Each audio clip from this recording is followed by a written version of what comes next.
What's the basis for spaceships except for conveyance to escape the matrix? No, but it's more than you've seen it do. I promise you that my bars is rap genius proof, and I'd rather take the scenic route. I'm not the type that you see. Hey everybody, welcome to Hold This Mic. My name is Akil Vix, and I'm here with Josh Kurz Burchard. And it is Sunday, March 4th.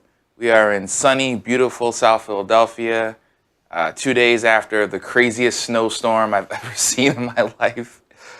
It was crazy. I walked about a block, and my my sweater had an inch of snow on it on the front. Yeah, I was driving at the time because I still had to go to work, and they let us out early. They let us out right in time to get hit with the worst of the storm. So I had my passenger side mirror was full of snow. I couldn't see anything. Street lights were falling. I heard a building fell down. Hazardous. A building. I heard a whole building fell down. Crumbling infrastructure. Yeah. Well, it was one of those new, prefab IKEA houses that they're building. One of the gentrifying houses. So, I don't know, maybe it was a Wakanda wind that blew it down. Yeah. But all right. Well, let's get into the show. Let's do it. Let's talk. Let's hit some topics here. Yeah. So first thing, I just wanted to come back to a story that we talked about last time we did a show about the gun issue, and since then I've you can't help but read about stuff, the history of the Second Amendment. A lot of people are writing articles about that, and I heard a couple interviews with this woman, Roxanne Dunbar Ortiz, who wrote this new book called Loaded: A Disarming History of the Second Amendment. And I checked out what you sent me something before. Yeah. And well, when basically it basically spells out the case and makes it very compelling that, I always thought that the Second Amendment was, to help raise a standing army in case the British ever came back. And I also knew about the racist implications that people could, make sure they have guns so they can put down slave revolts and make sure they can kill Indians and all that stuff. But the way that the history is detailed by Roxanne in this book, basically, there was provisions for a National Guard already in the Constitution apart from the Second Amendment. We already had, the infrastructure to raise an army. So the Second Amendment was pretty much put there to let the Manifest Destiny crowd and the slavers know that they would always be able to have weapons in order to kill the scary brown people. And it doesn't seem to have changed. When you look at the attitudes of how people perceived the Second Amendment back then to, when people talk about it, I need to protect myself and my family and all that stuff, it doesn't seem to have changed much, because when they say, I need to protect myself, they're thinking of a scary black thug who's, or, maybe they're still afraid of Native Americans. I don't know. It depends if you live in Utah or something. I don't know. Yeah. But it's not it's not out of some sort of idea that this government is, that, you had to protect yourself from the government, because they pay that a lot of lip service, but saying it more has to do with the kind of racism and paranoia that people have around black people and Native Americans. It makes colonizers feel safe. Think about it. When they landed in South America, they landed in America and Africa, and the one thing that they had that gave them any sort of fighting superiority was the firearm. Was the gun, yeah. Was the gun, and they really held on to that and became a basis of American life. If you were a frontiersman, you had to have a gun. You had to teach people how to shoot, and you hunt with it, sure, but mainly it was to, if you came across some Indians that were for some reason upset with you. Right. I don't know why they're so upset. Right. But you could defend yourself. Or if your slaves are just decided to run away, why would they ever want to run away? But just in case they decided to run away, you could go and chase them down and have them at gunpoint. And, when people talk about defending themselves from the tyranny of the government, well, that's what democracy is for. That's what the separation of powers is for. That's what voting is for. Go to the polls. Right, yeah. If the Constitution said, hey, we're going to install a king, and the king can rule forever unless the people decide to come and shoot him, then yeah, you might have a point. But that's not what the Second Amendment says. It doesn't make any mention of that. So Also, I peeked at this. I took a class in college about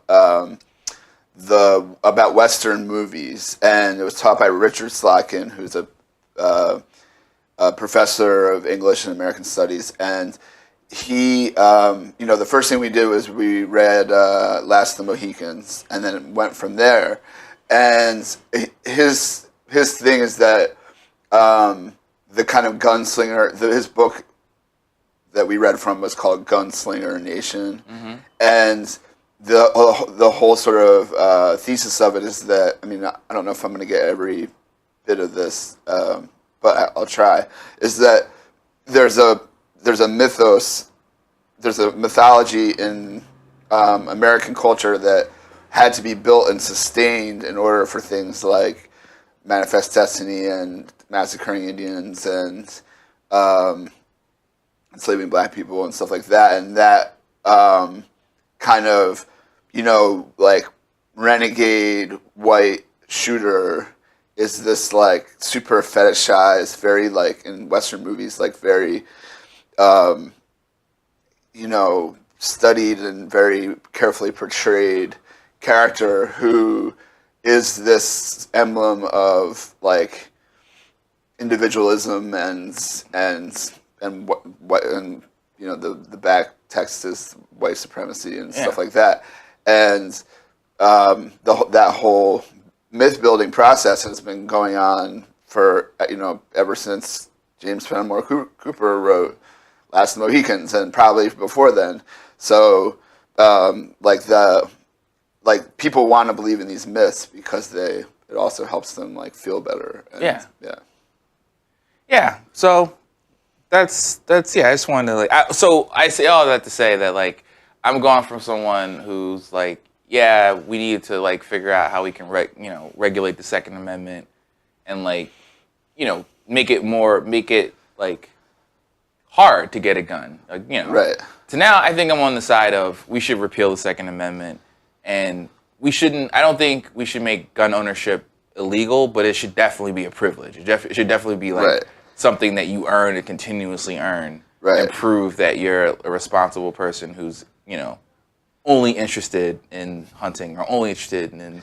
I think, though, that it shouldn't be out of this realm of possibility to talk about repealing the Second Amendment. I mean... Oh, for sure. There have been amendments to the Constitution that have been, voted out. I think you need a 2/3 majority in the House and the Senate, and probably the president's signature. And so, like it's a super stretch that'll ever happen. Even people who aren't in the NRA, they like guns. But I saw this completely idiotic thing on YouTube about, it's some guys like gimmicky, like Fox Newsy, like themed show about the Second Amendment. Okay. And so I wrote something in the comments, and I don't read a lot of comments, but like I just decided just to like be really like I decided to really lean into the comment. So here, listen to this. And I know we have a list of items that we want to get to. So we got a full slate today. Yeah, we got a full slate. So I'll just read excerpts. All right. The weakness in this argument is that it assumes that the Founding Fathers are the beginning and the end of the debate. The words of the Founding Fathers are treated by fanatics like the ancient laws contained in the Quran or the Old Testament, as if nothing changes. And then a little further down, so I said to this guy, I and a lot of other people like me don't care what the Second Amendment says. This isn't about Founding Fathers. It's about a full repeal of the Second Amendment with 2/3 of both houses voting in favor. You say it will never happen? Well, backlash is a bitch, and it's coming at you hard. This administration and Republican Congress are the alarm of a much-needed wake-up call. Gun freaks and the lackeys of gun manufacturers are a special interest minority. And then I said at the end, I'm really proud of this, obviously. I said, Gun freaks and lackeys, gun manufacturers are a special interest minority, and they dig themselves deeper and deeper into the trenches, never really intending to go over the top because they don't have the courage and they'll never admit that they could be wrong.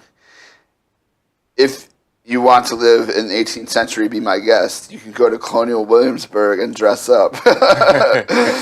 In the meantime, there's a country that has a problem that needs addressing. Be a patriot and help make that change possible. Yeah. I don't know. I was kind of feeling myself being like really like scathing to this guy. Yeah. And well, yeah, he probably deserved it. But he hasn't replied to my comment. Well, because he's a little scared, He got a little. Yeah. He went into his foxhole and like. Yeah. Yeah. He listened to old reruns of Bill O'Reilly and Dennis Miller, and he's like he's in his snuggly blanket, his snuggle, whatever that was. Snuggly? The snake What was it? The blanket with the armholes. I don't remember. Snuggly? Not a snuggly. That's like a baby. Snuggy. I don't know. Whatever. Yeah. He's in a blanket with armholes right now, and he's telling himself it's going to be all right. Yeah. He can kiss my ass. Yeah. All right. What's next? So, hey, guess what? Sports fans. We have a sports adjacent topic. We have a political topic that touches the world of sports. And if you're a Philadelphia Sixers fan, it touches your team very personally. You might say that we want to deliver the story like Joel Embiid on a one-footed fadeaway. Okay, I'm sure someone would say that somewhere. But maybe like we're going to deliver this story like a Ben Simmons behind the back, no-look dime. All right, to the homie Dario for a two-hand slam. Yeah. All right. We're going to deliver this. All right. Go ahead. One more? That's good. All right. Well, quick and dirty is the 76ers owner, Joshua Harris, who I hold responsible for firing Sam Hinkie, who died for our sins, and basically changing the process forever. And if you don't know who Sam Hinkie is or the process, look it up on Twitter and online, and you'll, and I'll see you next week. But in any event, the Sixers owner, and we'll leave the sports to the side, has been in conversations with Jared Kushner. At first, it was about a position in the White House, in the administration, and that didn't fall through. It didn't happen. But eventually, and I'm going to pull up the number here because it's a pretty important number. Eventually, Joshua Harris lent $184 million to Kushner Companies, which is the real estate company owned by Jared Kushner's family, which he has not cut ties with. And much like Donald Trump, it's just being run by his own family members.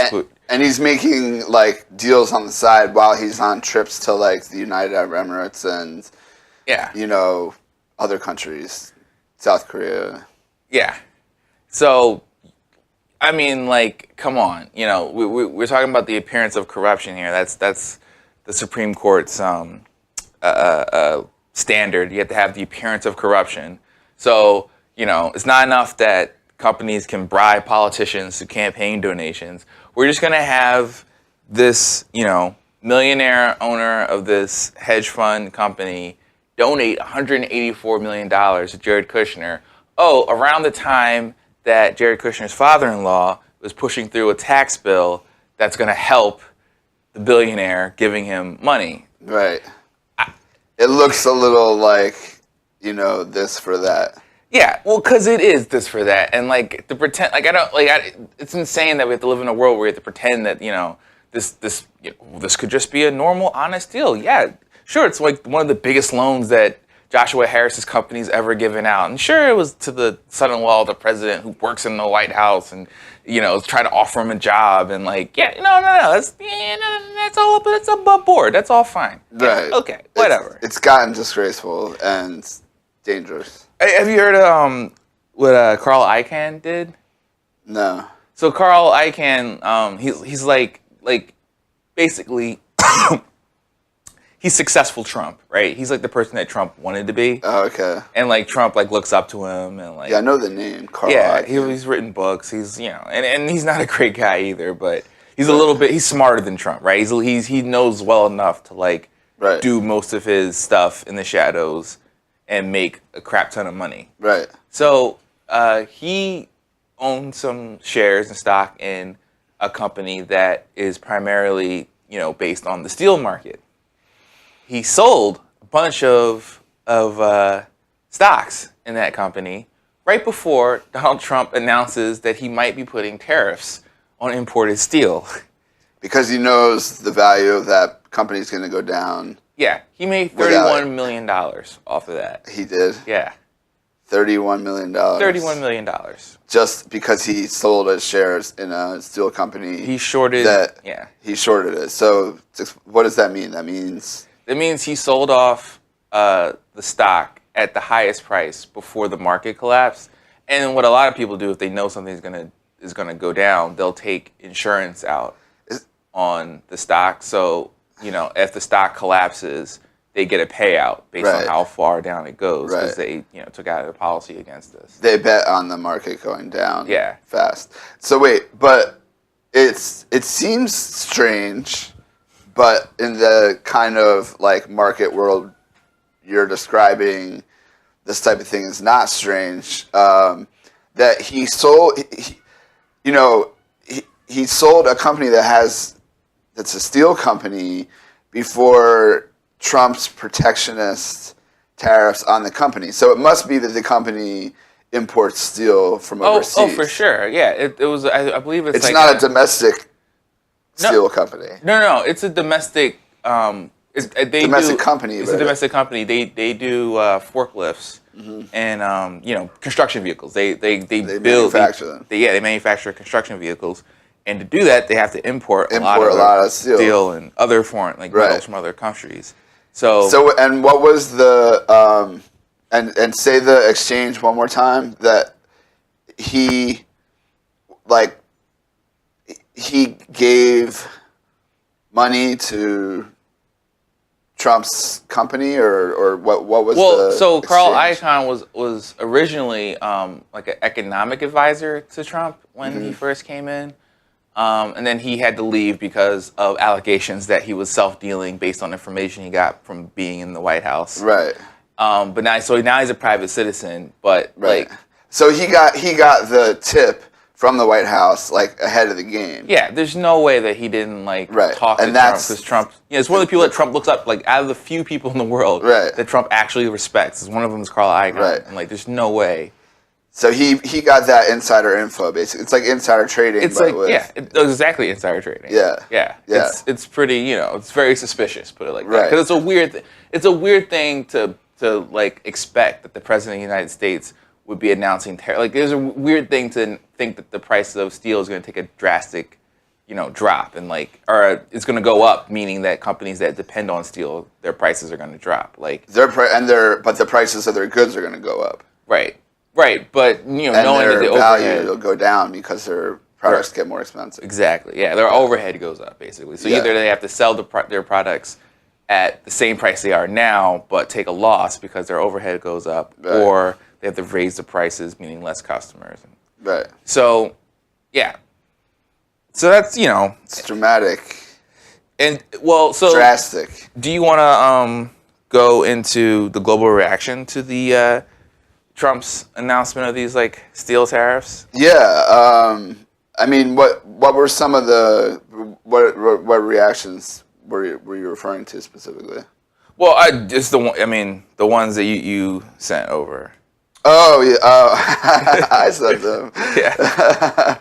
My memory is it's like Ronald Reagan or something, So can you read some of those? Well, all right. So we're just gonna look at the NYT, see what the world is thinking about the tariffs. So Canada, China, and the European Union have already said they will respond with tariffs of their own that could lead to billions of dollars, in American export losses. Those levies would hit the farmers and business interests that the Trump administration has promised to protect, and would fuel a trade fight that could undermine the president's goal of strengthening the American industry. And basically, this would be something stupid that would start a trade war when we're not in a great position to win a trade war with anyone right now. And when trade wars beget like more trade wars and I think the problem, like internationally, if you're talking like promoting, labor rights or promoting a more just and equitable economy worldwide, there's like a lot of conversation for that. As far as trade, I am not an expert. There's a lot of things I don't know about trade, but I do know that as the system is set up now, it's a serious problem, and it's really damaging to the different trade partners for one to decide to slap a big tax on goods coming in. Yeah. Because then the other side retaliates, and then it just can set off a chain reaction where countries become much more protectionist instead of globally, focused. And whether or not you're someone who is for or against things like NAFTA or the Trans-Pacific Partnership, which are designed to lower tariffs and, et cetera, et cetera. And also give control of governments to giant national corporations. Right. You said that before, that, the Trans-Pacific Partnership is full of,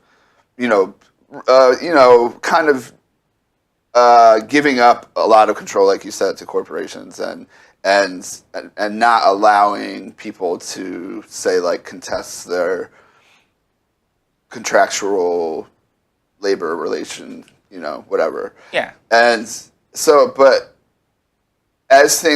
because things are like they are, and because we are in a globalized world, unless these kinds of things are done very deliberately and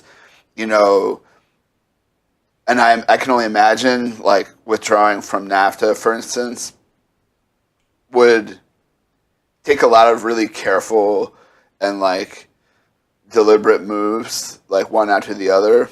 Yeah, it's a complicated pile of spaghetti that's it's pretty much there. And I just think someone like Trump has this totally bullshit idea about how getting out of these agreements work, and that you just rip them out, from the roots or whatever.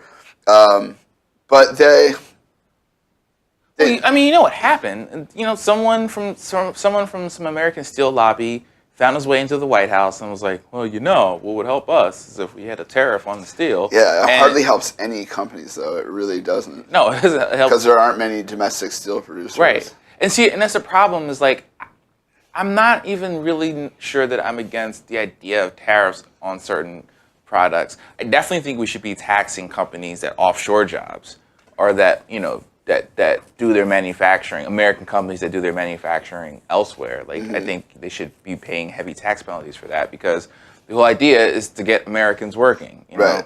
So we should be making it easier for them to offshore jobs. And I think, maybe in certain instances, tariffs on some goods that are cheaply made elsewhere but could be made in America and put more people to work.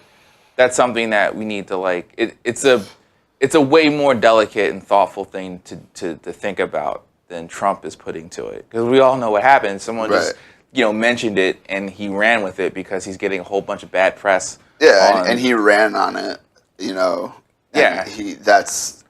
But he also ran on getting rid of the TPP, and he's already announced that he might reconsider putting the TPP back.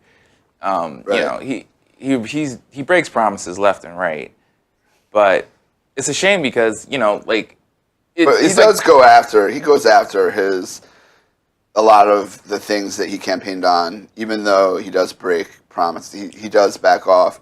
Well, he breaks promises on the populist stuff, the stuff that people actually like rile up his base. No. I'm saying like he goes in on the crooked, corrupt Republican right-wing grift stuff that everyone has always been supportive on.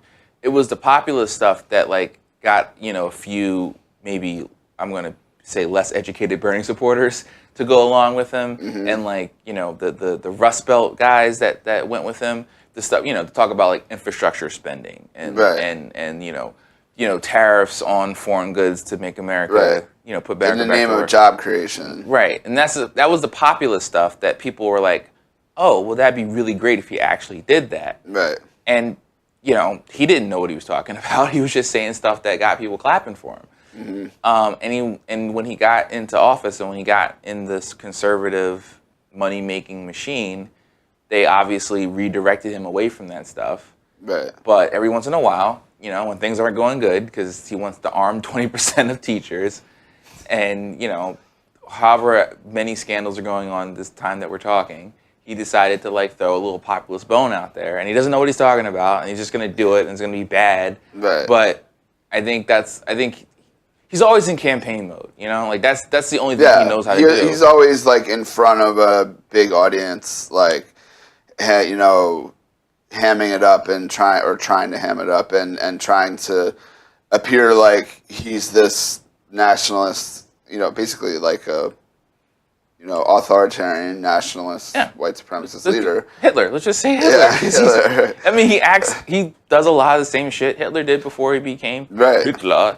He was a loud, brash celebrity that like made a bunch of promises. Yep. And he's very provocative and controversial, and then he that's the scary thing is that like this is something I got scared about right away when Trump was nominated as the Republican candidate, is that he already made those things perfectly clear in his campaign, that he wanted to consolidate his power, that he wanted to do big public works projects, that he was willing to try to smear and slander immigrants and black folks and Jews. And his political opponents, which is a big Hitler. And his political opponents and the press, and that those are all just classic,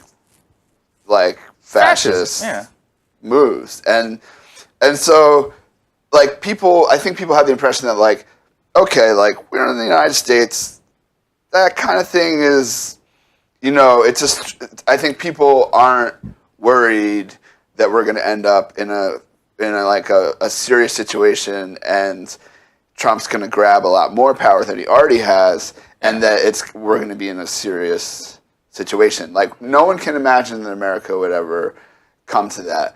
But I think it's a lot of things would have to happen, and there, especially like a big time crisis, like an economic crisis or a global warming crisis or a, you name it, and then all of a sudden his followers are helping him throw his dissident, people in his enemies in the press into jail. Yeah. I mean, that's not so far-fetched. And as long as he has followers, he'll have that power. And then and the reason why that's such a dangerous thing is that the way that it's set up now, he's always going to have followers because there's this whole industry built around making white people scared. Right. And that's what he appeals to. Right. So as long as, and if there was a big like terrorist attack or or North Korea like launches a fucking missile or we launch a fucking missile, like, then the shitty aspect of human societies comes out and people start saying, well, we have to back him now. He's our president and we're in an emergency. Yeah. And then all those people in the middle who like didn't like Trump, don't like Trump now, and or when they're polling as like anti-Trump, you know, they don't really get it. And if shit hits the fan, then it's, you know, there's going to be people who are just going to say, well, you have to back him. He's our president. We're in an emergency. And I just want to say, you know, one more thing on this, and then I think we should take a break. Yeah. This is why the Russia thing isn't that big a deal, because we did this to ourselves. Like, yeah, Russia helped. Russia like gave us a booster shot, but we've been heading to this you know time where an idiot like Trump could inspire America to turn to fascism. Well, it didn't just happen overnight in one election because some Russian guys got on Facebook. Like, we've been building to it for a long time, and I just reiterate, I'm just going to say it again, it's way more scary. I think you're right, but I think that the Russia scandal is an opportunity to bring Trump down, and I think that the kind of crimes that they're investigating at that level, they just can't go unchecked. True. Yeah, no, I'm not saying don't investigate. Investigate. I'm just saying that if it's not, like, we got lucky that it was Trump, right? He's an idiot. Yeah. Like, next time it could be Ben Shapiro, who's also an idiot, but he's a little bit more eloquent. Right. You know? Or Mike Pence. Mike Pence. Yeah. I mean, yeah, true, but, you know, yeah, I mean, I think if you really think that it's Donald Trump, getting rid of Donald Trump is like the thing that's going to save America.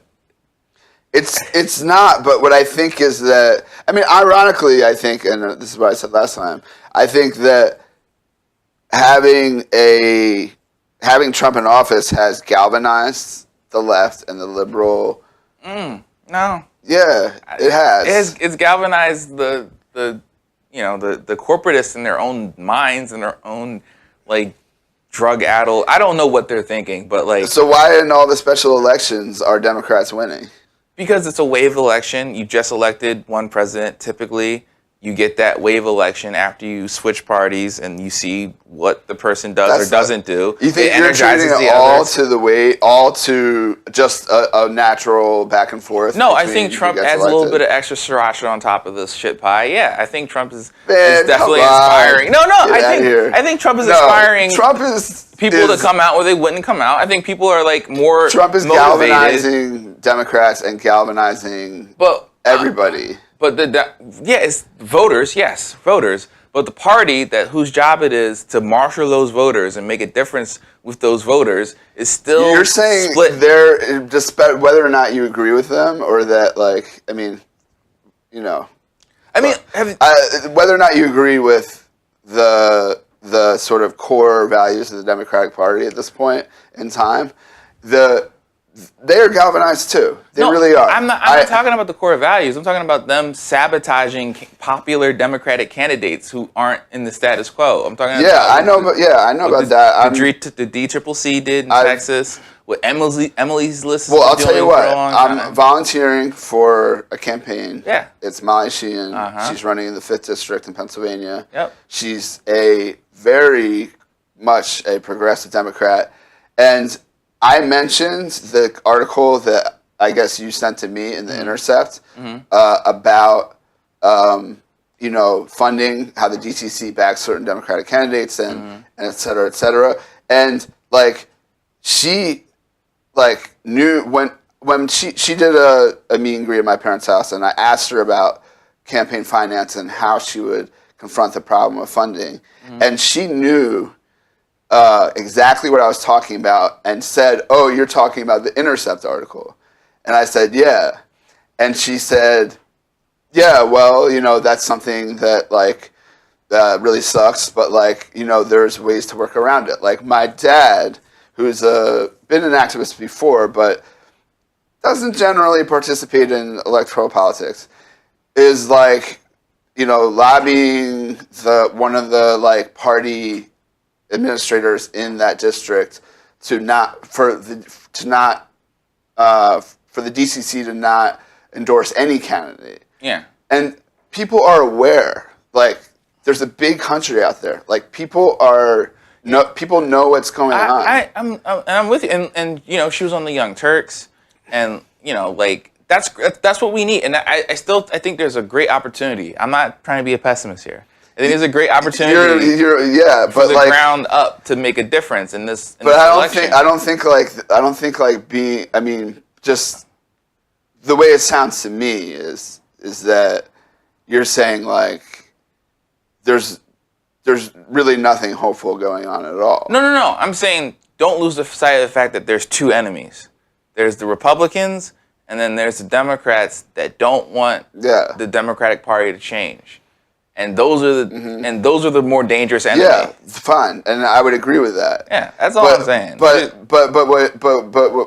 you know, people are galvanized. People are galvanized from all fronts, and that's what I was. Well, I'm just saying when you say all fronts, like don't trust the national. They released Oppo research, lying Oppo research on a progressive candidate in Texas. Mm-hmm. Like they lied and they basically said that like this woman was like using the campaign to funnel money to her own husband, you know, advertising company. Mm-hmm. When, well, yeah, her husband works for an advertising company. He was Barack Obama's videographer.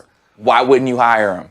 Right. And two, that's what all the other candidates do. They hire people they know to work on the campaign. Right. Yeah. And like, you know, like that's. I don't doubt it. All I was getting, you know, in a tiff about is that, like, the idea that no one's really galvanized and that this is just the natural shift of elections in a presidential off year, and that's not true. Yeah. Now, like, is the Democratic Party like messed up and corrupt? Like, yes. Absolutely, I would agree with that. But like, that's what I'm saying. Just be careful. Just watch when you say unity and galvanization. I never said unity. Well, no, I know. Well, even when you say galvanize, like the Democratic establishment takes that, like they spin that as like, oh yes, everyone's on our side now. Everyone's #resistance. Everyone. Yeah, but that's not is like I'm excited. I know. That's not what you're saying. I'm not the Democratic Party saying. But I'm just saying, like, just be like, I just don't want to get into a situation where what you're saying, what you're saying that is definitely true, that there is a new level of galvanization because of the orange mango in the White House. I don't want to get that lost again, the same way it got lost when we had galvanization for Obama, for the idea of the first black progressive president. Like, I don't want that to get lost in the same way where it gets co-opted by the establishment, and they get forced a bunch of, you know, really weak, middle of the road, Doug Jones votes for Republicans all the time candidates, and then we get our morale crushed yet again. Right, and you know what? I think some of that is still going to happen, and then there's going to be some people who run as Democrats who are really progressive, and they're going to make it into the election. The final election. Hey, primary season is here. They're going to run against a really right-wing Republican, and they're going to tear him to shreds. They're going to crush him. Yeah. So. All right, we're going to take a break. We'll be right back. Listen to these commercial messages that don't exist. Why you love, but some dudes needed to. Just cause you think what you see is true. No, this is just hallucination. We basically escaping from hallucination. Making do with fake is just a new vacation. So it seems so concerned with the scene. I prefer a lucid dream on. Dream of nights like these. Dream of taking flight. Dream of heights like these. Dreams is fucking nice. Get right like me, I'ma be alright. Man, I do this nightly, yeah. You should tell me what you know. Now you should tell me what you see. I think it's gonna be a very nice night. I think it's gonna be like it was all a dream. You should tell me what you know. Now you should tell me what you see. I think it's gonna be a very nice night. I think it's gonna be like it was all a dream. And any dream can turn nightmare. I'm right here looking for my buzz like light.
What's the basis for spaceships except for conveyance to escape the matrix? No, but it's more than you've seen it do. I promise you that my bars is rap genius proof, and I'd rather take the scenic route. I'm not the type that